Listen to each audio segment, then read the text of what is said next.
Hello. Welcome back.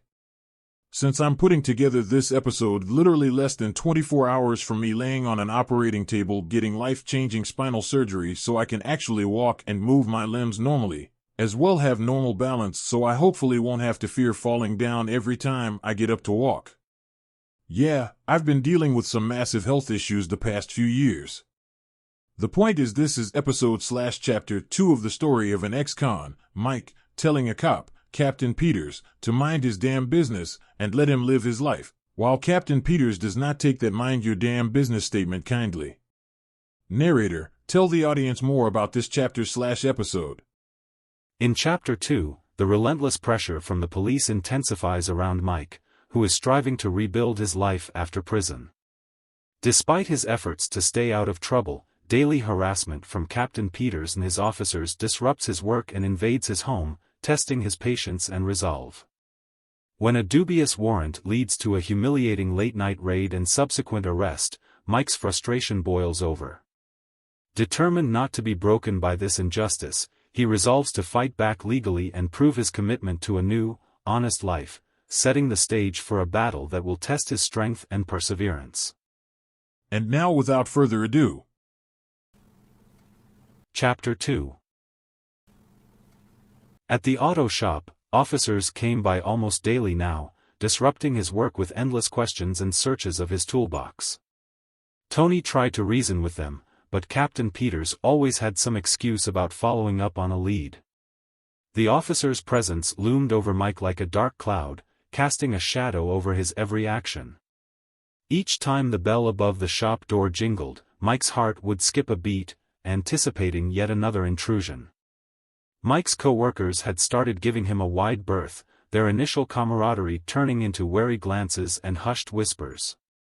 The shop, once a place where he found solace and purpose, had become a battleground where he had to constantly defend his integrity. The relentless scrutiny made it hard to focus on the cars he was supposed to be fixing. Every turn of a wrench was accompanied by the unsettling feeling of eyes watching his every move, waiting for him to slip up. At home, Mike's apartment was searched 2 more times, his belongings carelessly upended. The cops claimed they had solid tips he was selling stolen car parts out of his place. Mike knew that tips were probably called in by Peters himself. Still, he had no choice but to stand by powerlessly as the officers tore through his meager possessions. The invasive searches left his small apartment in disarray, each sweep feeling like a violation of the little sanctuary he had. The constant invasion wore Mike's patience thin, frustration boiling just below the surface. He was diligently working and avoiding his old contacts. What more did he have to do to prove he was keeping his nose clean? The sense of helplessness gnawed at him, eating away at the fragile stability he was trying to build. His past was like a shackle that Peters kept yanking, trying to drag him back into the abyss he had fought so hard to escape.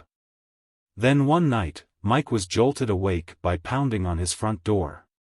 Bleary-eyed, he opened it to find Peters there with a team of officers, pushing their way inside before Mike could object.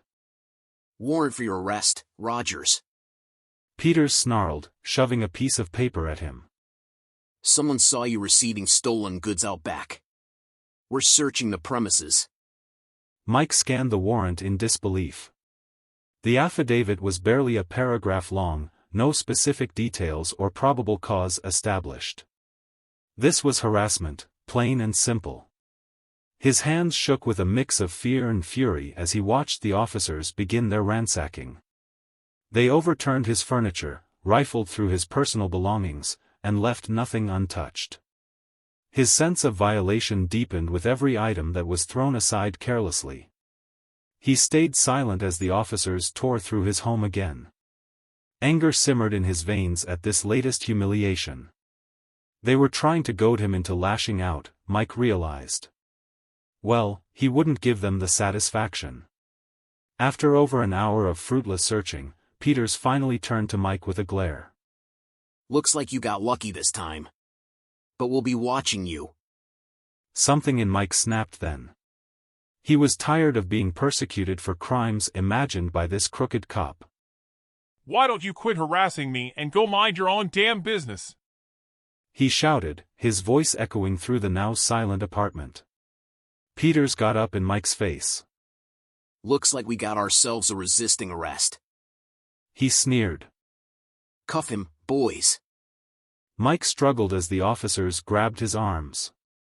He had let his temper get the best of him, but he'd be damned if he went down quietly this time. Peters wanted a fight? He'd give him one, in court. As the cold steel of the handcuffs bit into his wrists, Mike felt a surge of defiance.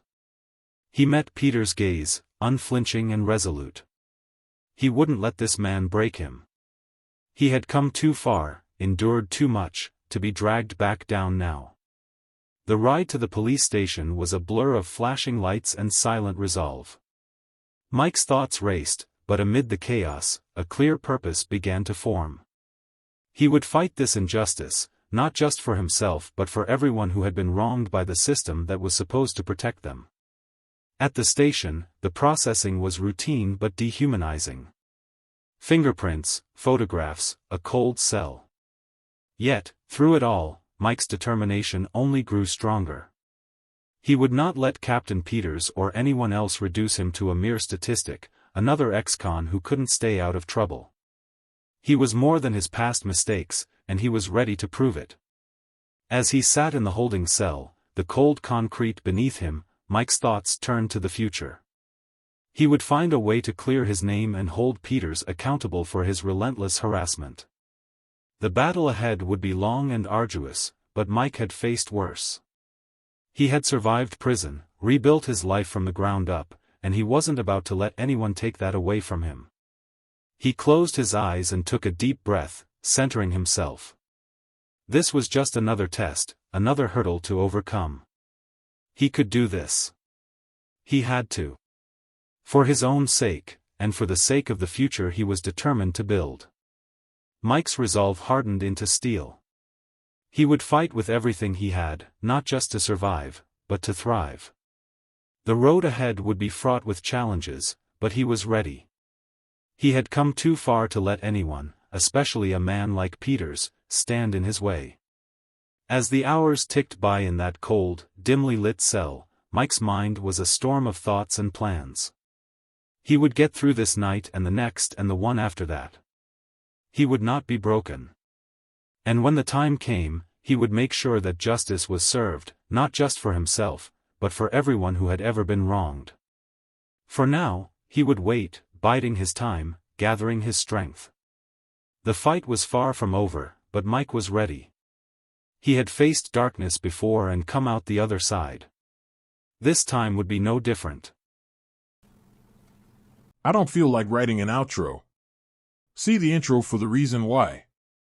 So if you like this episode, this story, this channel, and what I want to do with it, then subscribe, comment, like. You know the algorithm likes that. This episode is being released after my surgery. So hopefully, I'm home and recovering as you're watching this. Which means, I sincerely hope to see you in the future.